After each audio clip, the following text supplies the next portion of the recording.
2 weeks ago we had a big fire in the afternoon here, and I can honestly tell you when I left my office, I went, uh-oh, this doesn't look good.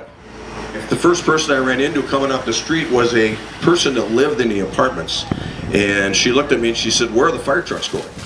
And I went, look behind you. She was in one of the lower apartments and actually did not know the apartment was on fire.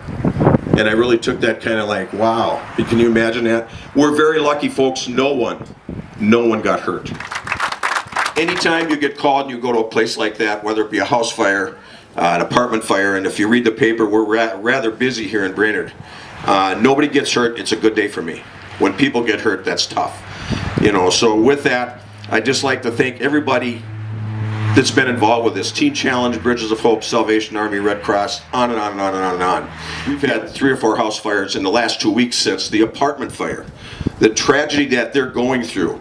And the first 24 hours, and some of you can probably relate, you're numb. You're very numb. I hope we raise more than they need so it can go to some of those families that are in those homes that burned out these last 2 weeks.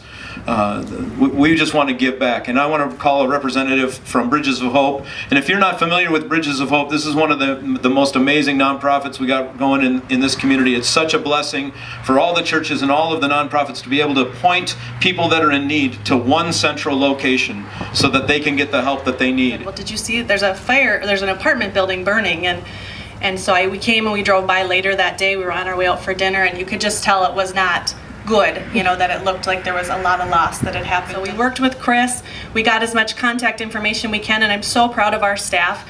I can say that within 24 hours of the fire, we had contacted 11 of the 12 families that were affected by the fire. Those of you who are here who were affected, thank you so much for cooperating.